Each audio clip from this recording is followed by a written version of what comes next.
Hi friends, welcome to my channel. ఇంటికి తిరిగి వచ్చి వల్లి చంప పగలగొట్టి భాగ్యానికి ఊహించని షాక్ ఇచ్చిన నర్మదా సాగర్ మళ్ళీ తిరిగి వస్తారని వల్లి అయితే అస్సలు కూడా ఊహించుండదు. ఈ ట్విస్ట్ మీకు నచ్చితే తప్పకుండా లైక్ చేయండి. మీరు చేసే లైక్ మాకు ఎంతో సపోర్ట్ని ఇస్తుంది. నర్మదా సాగర్ వెళ్ళిపోతూ ఉండగా ధీరజ్ ప్రేమ వెళ్ళి వాళ్ళిద్దరిని కూడా ఆపుతారు. రే, నాన్న గురించి నువ్వు తప్పుగా ఆలోచిస్తున్నావురా. మీరు ఊరు వదిలి వెళ్ళిపోతుంటే, ఇల్లు వదిలి వచ్చేస్తే నాన్న ఎంత బాధపడతారు. అమూల్య విషయంలోనే ఇప్పటి వరకు నాన్న ఆ బాధలో నుంచి తేరుకోలేదు. అమూల్య విషయంలో నాన్న చావు అంచుల దాకా వెళ్ళొచ్చారు. ఆ సంగతి మర్చిపోయావారా అని అడుగుతూ ఉంటాడు ధీరజ్. అయితే అప్పుడు ఇక నర్మద కూడా, అవును సాగర్, నువ్వు చేసేది తప్పు. సడన్గా మనం ఇటువంటి నిర్ణయం తీసుకుంటే మావయ్య గారు ఏమంటారు అని అంటూ ఉంటుంది. నర్మద అయితే ముందు అస్సలు కూడా ఒప్పుకోడు సాగర్ ఇంటికి రావడానికి. తర్వాత నర్మద ఇక బ్రతిమలాడేసరికి ఇంటికైతే వస్తాడు. అలా ఇంటికి వచ్చిన తర్వాత అప్పుడే ఇక నర్మద అయితే, చూడు సాగర్, ఇలా మనం బయటికి వచ్చేస్తే మావయ్య గారి పరువు ఏమవుతుంది, నువ్వు కొద్దిగా ఆలోచించుకో అని అంటూ ఇక సాగర్ని నర్మదని ఇక వెనక్కైతే తీసుకొస్తారు ధీరజ్ ప్రేమ. అప్పుడు ఇక వల్లి అయితే ఇంట్లో తెగ తిరిగేస్తూ ఉంటుంది అటు ఇటు. ఏంటి అమ్మా, వీళ్ళిద్దరూ కూడా బయటికి వెళ్ళిపోయారు అని ఆనందపడేలోపు మళ్ళీ ధీరజ్ ప్రేమ ఇద్దరూ కూడా వెళ్ళి వాళ్ళిద్దరిని వెనక్కి తీసుకొచ్చేటట్టున్నారు అని అని అంటూ ఉంటుంది వల్లి. వాళ్ళేమీ తిరిగి రాలేవే, నువ్వేమీ భయపడకు. ఆ సాగర్ ఎన్నెన్ని మాటలని వెళ్ళాడు, నువ్వు అస్సలు కూడా కంగారు పడకు అని అంటూ ఉంటుంది భాగ్యం. ఆ నర్మద కానీ ఇంటికి తిరిగి వస్తే మామూలుగా ఉండదు. ఆ నర్మద ఇద్దరికీ కూడా మామూలుగా ఇవ్వదు. ఇదంతా కూడా చేసింది మనమే అని తెలిస్తే మాత్రం నర్మద మన గుట్టంతా బయట పెట్టేస్తుంది.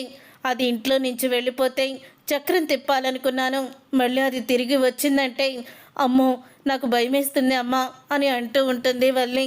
అప్పుడే ఇక ధీరజ్ ప్రేమ ఇద్దరు కూడా వస్తూ ఉంటారు బైక్ మీద.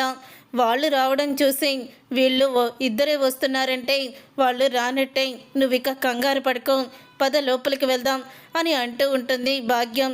అప్పుడే ఇక వెనక నుంచి మరొక బైక్ అయితే వస్తుంది. సాగర్ నర్మద ఇద్దరు కూడా రావడం చూసి షాక్ అయిపోతూ ఉంటారు. వల్లి భాగ్యం అయితే, అమ్మోయ్ మళ్ళీ వచ్చేసారే బాబు అని అంటూ ఉంటుంది వల్లి. నువ్వు భయపడకే, వీళ్ళని అవమానించి ఎలా బయటికి పంపించాలో నాకు బాగా తెలుసు, నువ్వు లోపలికి రా ముందు అని భాగ్యం వల్లి లోపలికైతే వెళ్తారు. వెళ్ళిన తర్వాత అప్పుడు ఇక సాగర్ అయితే లోపలికి రాకుండా బయటే నుంచుంటాడు. రే, లోపలికి రారా అని సాగర్ని లోపలికి తీసుకొస్తాడు ధీరజ్ అయితే. అప్పుడు ఇక సాగర్ లోపలికైతే వెళ్తాడు. వెళ్ళిన తర్వాత ఇంకా నర్మద అయితే వెళ్ళి మావయ్య గారు కాళ్ళు పట్టుకో అని అంటూ ఉంటుంది. అప్పుడు ఇక సాగర్ అయితే ఇక అన్నీ కూడా గుర్తు చేసుకొని అన్న మాటలన్నీ కూడా తను తప్పుగా మాట్లాడానని అర్థమవుతుంది సాగర్కి. అప్పుడు ఇక వెళ్ళి రామరాజు కాళ్ళు పట్టుకుంటాడు. రామరాజు కాళ్ళు పట్టుకొని, నన్ను క్షమించండి నాన్న, నేను మిమ్మల్ని చాలా మాటలు అన్నాను, నన్ను క్షమించండి అని అంటూ క్షమాపణ అడుగుతూ ఉంటాడు.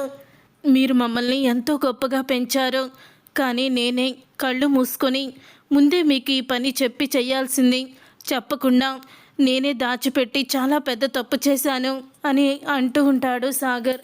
అప్పుడే ఇంకా రామరాజు మాట్లాడకుండా మౌనంగా ఉంటాడు.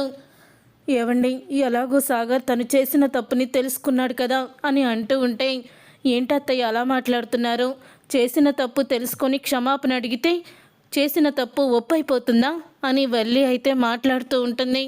అప్పుడే ఇక వల్లి వంక నర్మద అయితే షాక్ అయిపోయి చూస్తూ ఉంటుంది. ఇక నర్మద అలా షాక్ అయిపోయి చూస్తూ ఉంటే వల్లి మళ్ళీ సమాధానం చెప్పలేకపోతుంది. ఇంతలో ఇక భాగ్యం అయితే, అన్నయ్య గారు, మిమ్మల్ని మీ అబ్బాయి ఎన్నెన్ని మాటలు అన్నాడో, మీరు దానికి ఎంత బాధపడుతున్నారో అర్థమవుతుంది అని చెప్తూ ఉంటుంది భాగ్యం. అప్పుడే ఇక సాగర్ అయితే ఇక పైకి లేచి, చెప్పాను కదా నర్మద, నేనన్న మాటలకి నాన్న నన్ను క్షమించరు, మనం వెళ్ళిపోదాం అని అంటూ ఉంటాడు సాగర్ అయితే.